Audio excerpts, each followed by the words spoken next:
अस्सलामुअलैकुम, मेरा नाम है रईस काज़ी और वेलकम करता हूँ आपको अपने इस प्लेटफ़ॉर्म पे।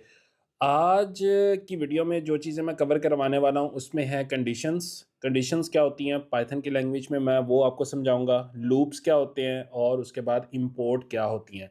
तो चलते हैं वीडियो की तरफ। सबसे पहले बात की जाती है कंडीशंस की। कंडीशंस होती हैं कि कोई शर्त होना, ठीक है? अगर वो शर्त पूरी हो जाए तो उसके अगेंस्ट अब मैं ये वाला एक्शन परफॉर्म करूँगा, ये होती है कंडीशन, ठीक है? तो यहाँ पे मैं आपको सबसे पहले ये मैंने सेट ऑफ कोड लिखा हुआ है, तो मैं आपको एक्सप्लेन कर देता हूँ इस कोड के अंदर मैंने क्या किया और ये क्या एक्शन परफॉर्म करेगा। मैंने इसमें कहा है कि नंबर 1 एक वैल्यू है, नंबर 2 2 वैल्यू है और यहाँ पे एक ऑपरेटर सेलेक्ट कर रहा हूँ, ठीक है? यहाँ पे एक ऑपरेटर सेलेक्ट कर रहा हूँ जो कि प्लस का हो सकता है, माइनस का हो सकता है और मल्टीप्लिकेशन का हो सकता है, ठीक है?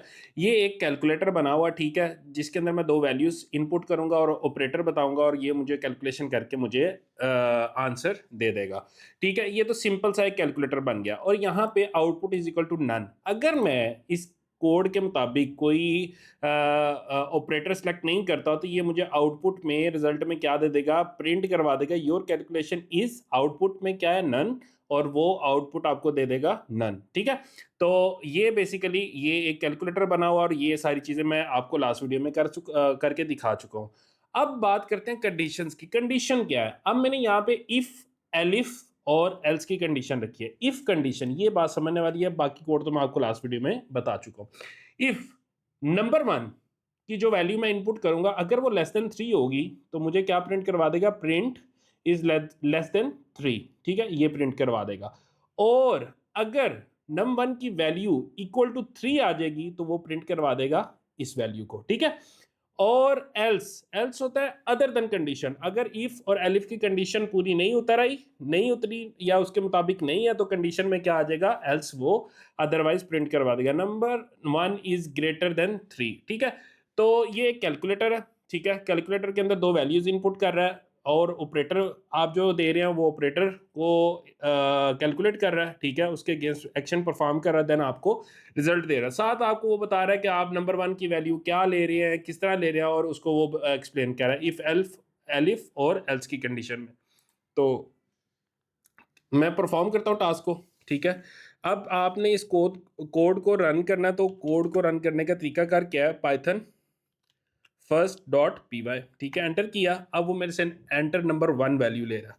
मैं कहता हूँ 3, एंटर नंबर 2 कौन सी वैल्यू, 3 वो भी एंटर कर दिया, ठीक है? अब वो मुझे कह रहा है ऑपरेटर प्लस माइनस या मल्टीप्लिकेशन क्या करना है? मैं कहता हूँ कि यार आप इसको प्लस कर दो, ठीक है? एंटर करूंगा तो मुझे क्या दे रहा है, आंसर दे रहा है योर कैलकुलेटिंग इज 6.0, मतलब उसने प्लस कर दिया, ठीक है? और उसने मुझे बता दिया नंबर 1 जो है इज इक्वल टू 3। ये वाली कंडीशन मेरी आ रही है, ठीक है? ये वाली मेरी कंडीशन आ रही है और वो मुझे बता रहा है कि आपने नंबर 1 इज इक्वल टू 3, जो आपने नंबर 1 की वैल्यू एंटर किया वो इक्वल 3 किया। अब यही दोबारा परफॉर्म करता हूँ टास्क, ठीक है? यहाँ पे मैं करता हूँ 9, एंटर, 9 एंटर। यहाँ पे आप अगर आप कोड देखेंगे तो ऑपरेटर के अंदर मैंने प्लस का बताया, माइनस का बताया और मल्टीप्लिकेशन का बताया हुआ, डिवीजन का नहीं बताया। तो मैं अब यहाँ पे ऑपरेटर सेलेक्ट करता हूँ डिवीजन। यहाँ पे आंसर क्या आना चाहिए, अभी पता चल जाता है। यहाँ पे आंसर आ रहा है योर कैलकुलेशन इज नन, ठीक है? और नंबर 1 उसने मुझे बता दिया इज ग्रेटर देन 3, ठीक है? ये वाली एल्स वाली हमारी कंडीशन ट्रू है, उसने ये परफॉर्म कर दिया और मैंने यहाँ पे ऑपरेटर इनमें से सिलेक्ट ही नहीं किया, जिसकी वजह से उसने मुझे आउटपुट क्या दे दिया, नन। बाय डिफॉल्ट मैंने उसको कहा कि आउटपुट में नन रखो, ठीक है? आउटपुट पे नन रखो और अगर इनमें से कोई कंडीशन ट्रू हो जाती है, इफ की कंडीशन ट्रू हो जाती है, फिर ये वाला टास्क परफॉर्म कर दो। तो ये था आज का इफ, एलिफ और एल्स की कंडीशन और इस तरह आपकी अपनी कंडीशंस को अपने कोड के अंदर लगा के अपने कोड को आसान कर सकते हो। अब चलते हैं लूप्स की तरफ, ठीक है? ये तो सेक्शन हमारा क्लियर हो गया कंडीशंस वाला, ठीक है?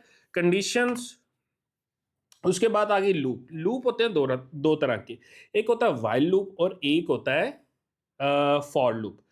फॉर लूप होता है कि आप कोई भी काम दोबारा से रिपीट करते जाएं तो उसके लिए आप यूज करते हैं। जैसे कि मैंने यहाँ पे एक कोड लिखा है, जैसे कि मुझे 1 से लेके 10 तक नंबर लिखने हैं, 1 2 3 4 5 6 7 8 9 10 सो ऑन लिखना है, ठीक है?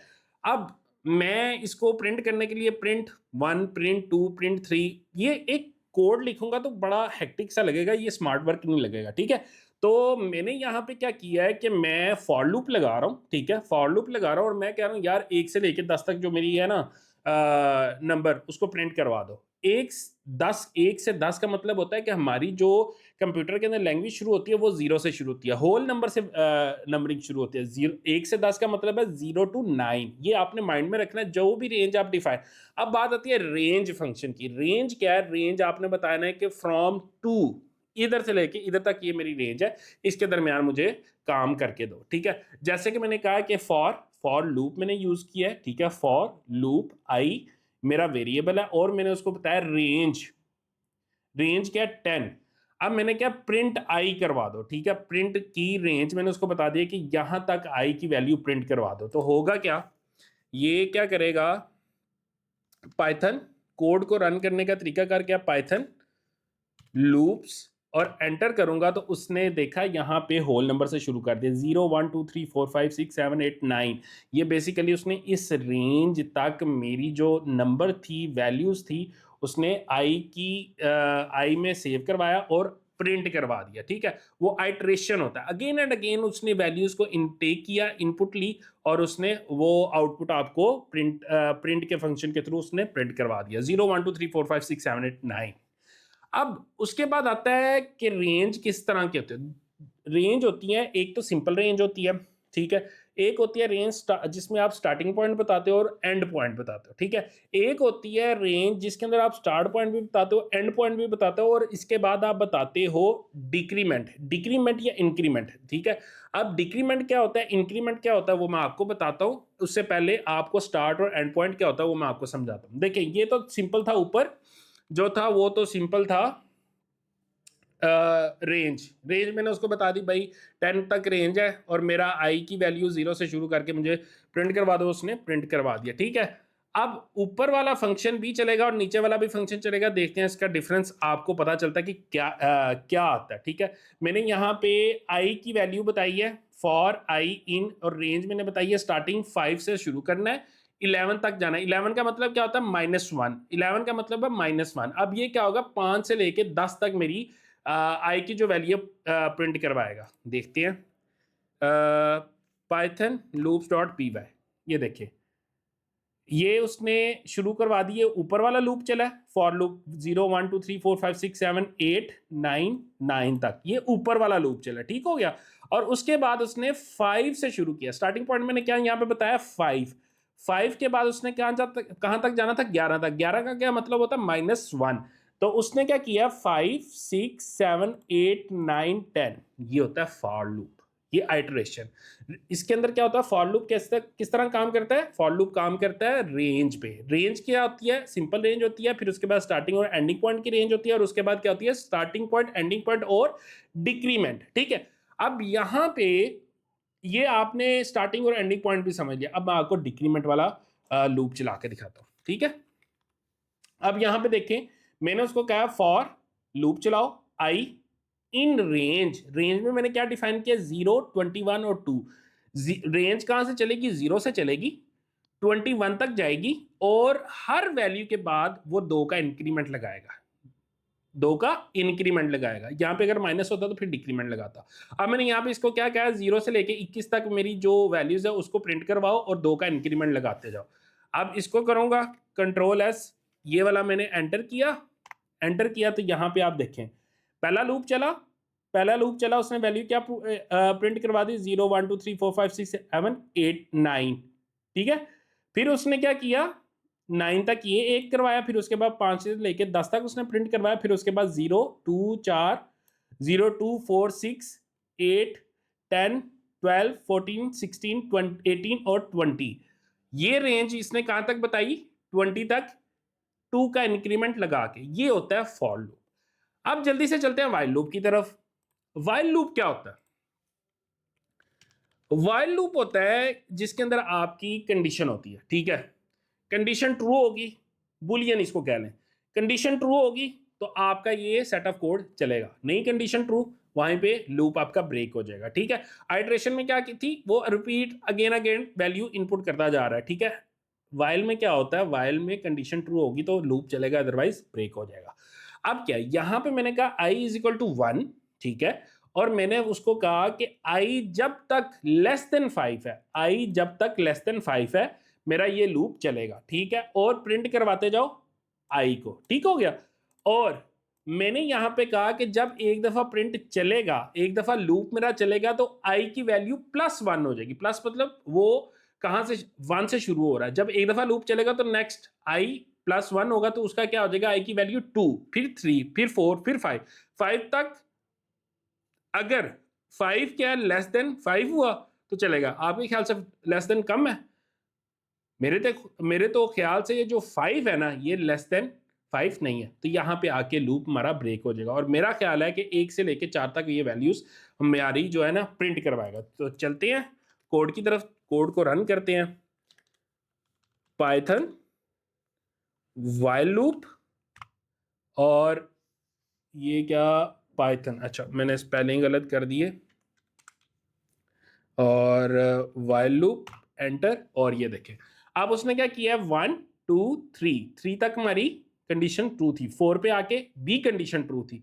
जब उसने वैल्यू 5 लिया, इंक्रीमेंट लिया 5 का, तो उसकी यहाँ पे आई की value not equal to 5, not greater than 5, I की जो वैल्यू थी वो 5 से बड़ी नहीं थी, जिससे वजह से ये लूप ब्रेक हुआ और हमारा जो लूप है वो 5 पे आके ब्रेक कर गया। और उसकी वजह से उसने हमारी जो वैल्यूज़ हैं जो प्रिंट करवाई हैं 1 2 3 4 5 4 तक उसने वैल्यूज़ प्रिंट करवाई हैं। आई होप सो आपको काफ़ी हद तक समझ आ रहा होगा। लूप का भी पता चल गया, फॉर लूप का भी, वाइल लूप का भी, और इससे पहले कंडीशंस का भी आपको बेहतर तरीके से समझ आ गई होगी। अब बात करते हैं इंपोर्ट। इंपोर्ट क्या होता है?